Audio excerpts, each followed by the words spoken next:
याच्या मुळे स्वराज्याची नाचक्की झाले. सोडा मला, मी याला जित्ता सोडणार नाही. परसू, तुला जे काही सांगायचं आहे ते इथे येऊन सांग.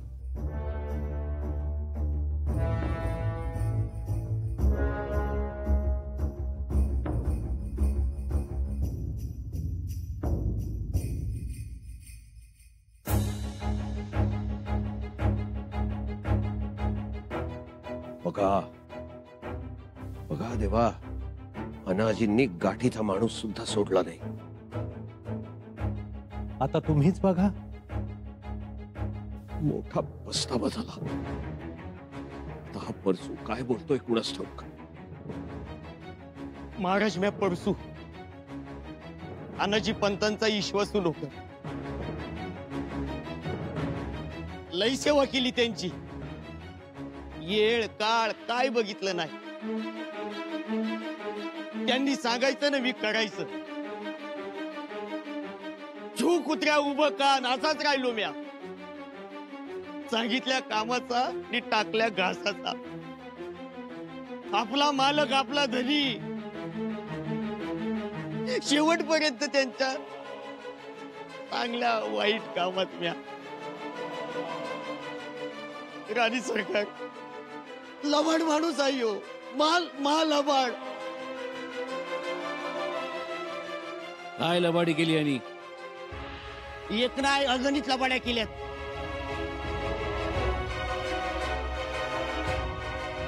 आता शेवटची लबाडी बघा ना.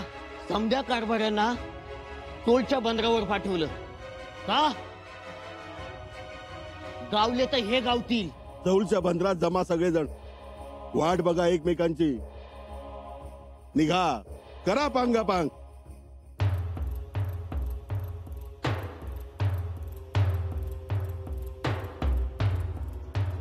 आणि सावता जंजिरेच्या दिशेने पळाले.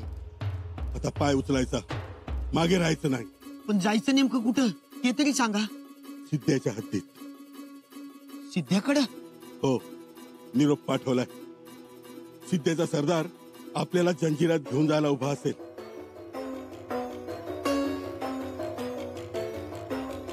पर महाराज, सिद्ध्याची हद्द दिसतात या अनाजी पंथातला मतलबी माणूस जागा झाला.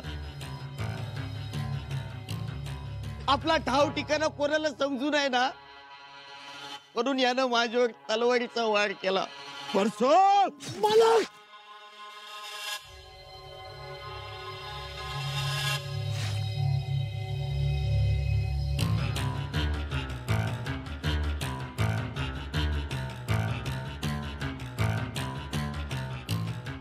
भयंकर माणूस आहे हो.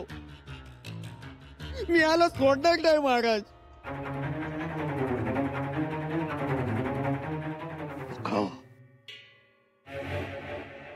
बघा नाजीचा काबा. अनाजी पंत असं वागतील? आता स्वतःच ऐका.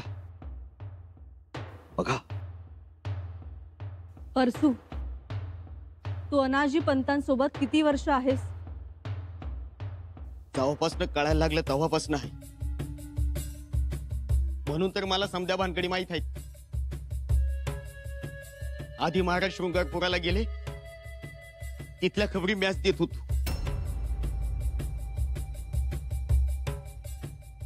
कलावंतिनीची खबर तू दिली होतीस? वय मॅच दिली.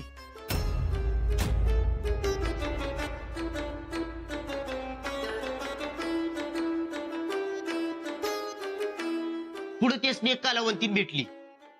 4-5 लोक तिला इकायला घेऊन चालली होती, पण युवराजांनी तिला सोडवलं. म्हणून तिने युवराजांना गाणं बी म्हणून जावलं. त्याच कामासाठी मला ठेवलं होतं.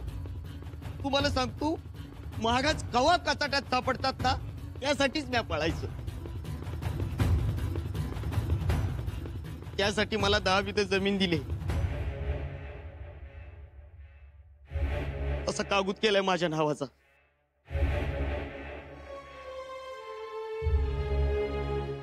पंत, तुमच्यावरचा आरोप गंभीर आहे. तुम्ही काय सफाई देऊ शकाल? राणी साहेब, आता काय बोलू मी? आता काही सफाई देऊन मला हासिल करायचं नाही, परंतु एक जरूर सांगेन, हा परसू जेवढा दिसतो तेवढा साधा नाही. त्याने फसवलंय मला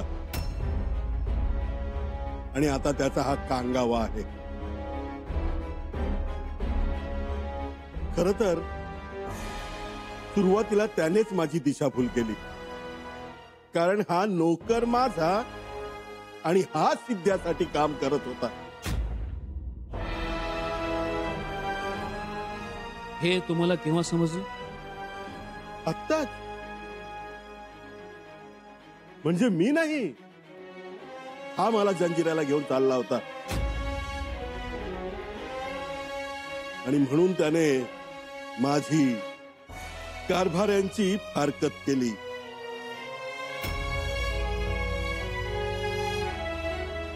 आणि निघाला घेऊन सिद्ध्याकडे. माझ्या लक्षात आलं तसं मी त्याला नकार दिला, तर तो माझ्याशी भांडायला लागला. मी कशाला हो करीन वार? मुजुमदार झाल्यापासून तलवार तरी लावतोय का कमरेला? आज यानेच मारून घेतलं स्वतःला. राजे, राणी साहेब आणि न्यायासर, मी जे सांगतो ते ऐका. हा दिसतो तसा नाही, यानेच माझ्यात आणि राजांच्या मध्ये वितुष्ट उभे केले, गैरसमज पसरवले.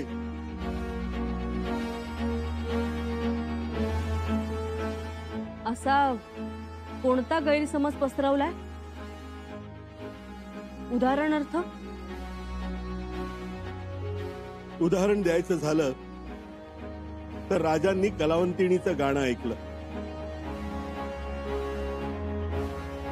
ही एवढीच खबर दिली याने. मला वाईट वाटलं. मी ती खबर राजमातोश्रींना सांगितली. शंभूराजे शृंगारपूरला गेलेत ना चौकशीसाठी? अहो महाराणी साहेब, कसली चौकशी आणि कसलं काय? म्हणजे नाव चौकशीचे आणि गेले कलावंतिणीचे गाणे ऐकायला. खूप मोठा गोंधळ उडाला. मूळ खबर वेगळीच होती. कलावंतिणीचं गाणं ऐकताना राजेंनी डोळे मिटून घेतले होते.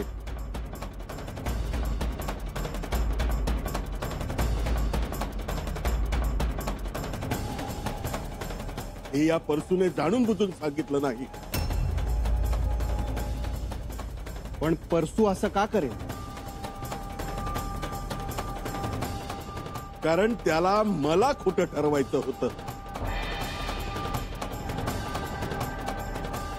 राजांच्या मनात माझ्याबद्दल प्रेम होतं, पण याच्या मनात खोट होती. नाही नाही महाराज. चुप! एक शब्द बोलशील तर याद राख. राजे, हा म्हणतो मी याला 10 बिघा जमीन दिली, त्याने कागद दाखवावा, आणि तसा कागद जर मिळाला तर या क्षणी तुम्ही म्हणाल ते प्रायश्चित्त घेईन राणी साहेब.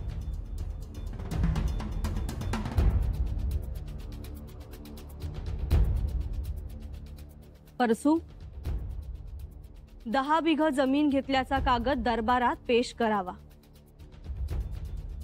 कागद? नाही नाही, कागद करून देणार आहेत, पण ही गोष्ट. चुप! परसू, आता तरी खरं बोल रे. तुझ्या या खोटेपणामुळे आम्ही सगळे सोळावर जाऊ.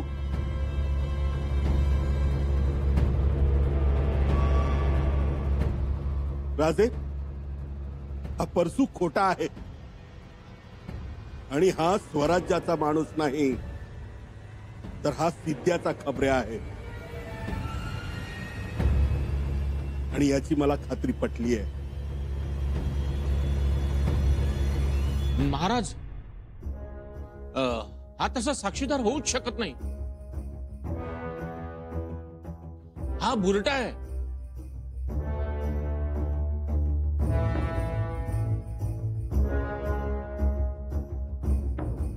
राणे साहेब, मला परसूला काही प्रश्न विचारायचे आहेत.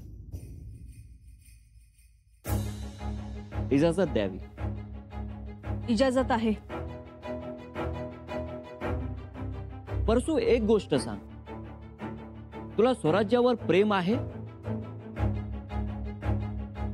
वय तुला राजांच्या बद्दल निष्ठा आहे? वय वय तू थोरल्या महाराजांना मानतोस? वय त्यांनाच मानतो. मग अनाजी पंत कारस्थानी आहेत हे माहीत असताना, ते राजांच्या विरोधात काम करतात हे ठाऊक असताना, तू राजांना एकदाही सांगितलं नाही.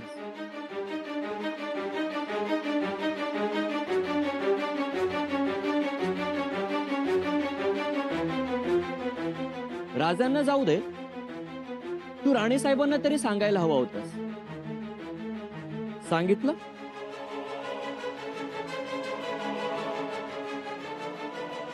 हो नाही नाही म्हणजे ते मी मग आता का सांगतोयस? याचा अर्थ तू स्वराज्य द्रोह करतोय, मंत्री आणि राजात द्वेष उत्पन्न करतोय, आणि म्हणूनच तू धर्बंध सोडून बोलतोय. ए परसू, अरे बोल की आता.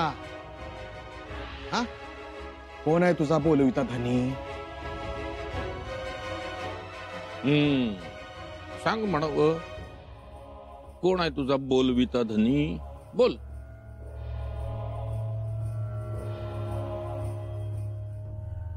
सापडला कचाट्यात.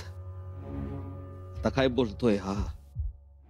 महाराज, तो काहीच सांगणार नाही,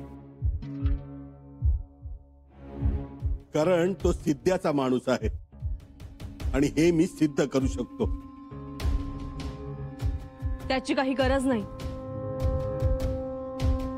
मग राणीसाहेब, त्याचं बोलणं खरं मानून आम्हाला दोषी ठरवण्यात येऊ नये.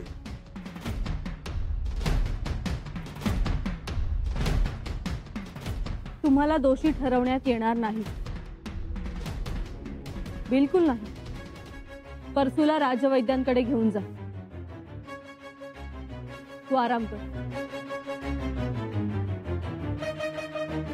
जा.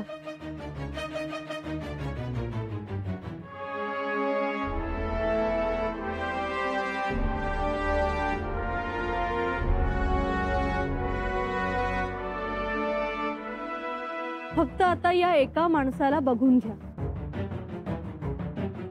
म्हणजे तुमचा खरे खोटेपणा सिद्ध होईल.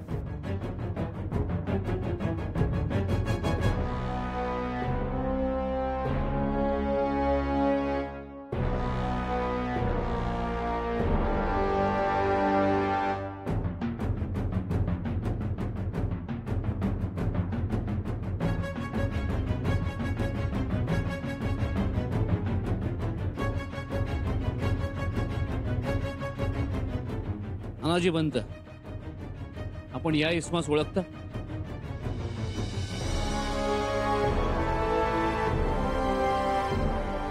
नाही. नाही? ठीक आहे, पण या इस्मानं आपल्याला अत्तर विकलं होतं. विकलं असेल, परंतु त्याचा इथे काय संबंध? संबंध आहे पंत, खूप जवळचा संबंध आहे. काय जवळचा संबंध? आता तुम्ही माझे का आणि किती लोकांशी संबंध जोडणार आहात? राजे, राणीसाहेब, आता या अत्तर विकाशी माझा काय संबंध? पंत, तुम्ही या व्यापाराकडून अत्तर विकत घेतलं होतं. घेतलं असेल म्हणून काय तो आता साक्ष देणार का की मी कारस्थान केलं म्हणून, की राजांना घातपात केला म्हणून? तो साक्ष देणार नाही. साक्ष देणार ते त्यानं विकलेलं अत्तर.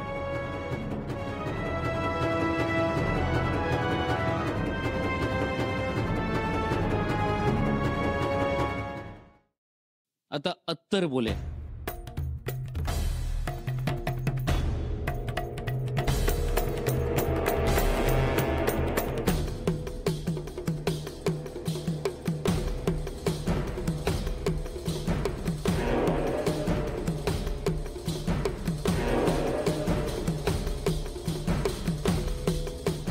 हे पत्र पाहिलं? हे पत्र बापूजी माळी आणि सूर्याजी निकम यांना लिहिलेलं आहे.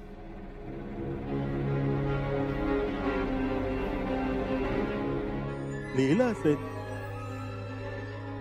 कोणी लिहिलं? हे पत्र कुणी लिहिलं यावर आपण येऊच.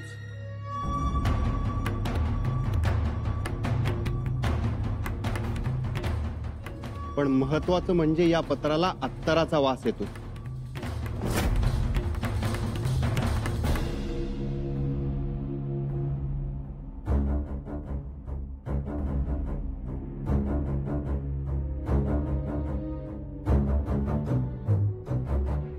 येत असेल. कस्तुरीचा वास येतोय. अत्तराच्या वासाचा आणि दादाचा काय संबंध? संबंध आहे. पंतांनी हे सुगंधी अत्तर याच व्यापाऱ्याकडून विकत घेतलं होतं आणि या व्यापाऱ्याने हेच अत्तर पन्हाळगडावर ओळखलं. माफी असावी, पण या व्यापाऱ्यानं ते अत्तर अनेकांना विकलं असेल. आणि अनाजी पंतांनी अत्तर घेतलं याचा अर्थ असा नाही की ते पत्र अनाजी पंतांनी लिहिलेलं असावं. माझी विनंती आहे, आता वडाची साल पिंपळाला लावू नका. आता हा अत्तर विक्या, म्हणजे मला पुन्हा कारस्थानी ठरवण्याचा प्रयत्न. राजे, माझा या इश्माशी काही संबंध नाही. मी त्याच्याकडून अत्तर विकत घेतले नाही आणि मी त्याला ओळखतही नाही. राणी साहेब, एक विनंती आहे, हे थांबवा. अत्तरावरनं माग काढणं थांबवा आणि साप सोडून भुई नका बडवू. मला तर असं वाटतंय की यात परशक्तीचा हात असावा. स्वराज्यात फूट पाडण्याचा प्रयत्न आहे हा. अशा पद्धतीचे पुरावे दरबारात सादर करून आपण काय हशील करणार आहात? कृपया हे थांबवा. मुळातच मी या इस्माकडून अत्तर विकत घेतले नाही आणि माझ्याकडे कस्तुरी अत्तराचा थेंब नाही आणि मी या इस्माला ओळखतही नाही. पण मी ओळखते.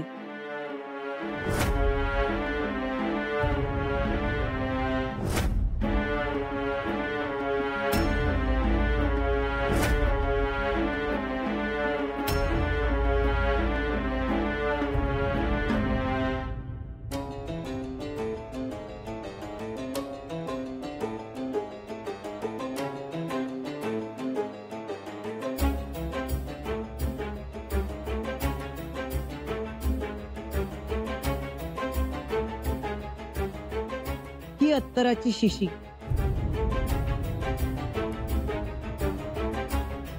यात कस्तुरीचं अत्तर आहे आणि ते या इस्माकडूनच विकत घेतलेलं आहे. कावेरी, अगं काय बोलते आहेस? ही शिशी बघा. यातलं अत्तर ते पत्राला लावलेल्या अत्तराशी जुळतंय का बघा.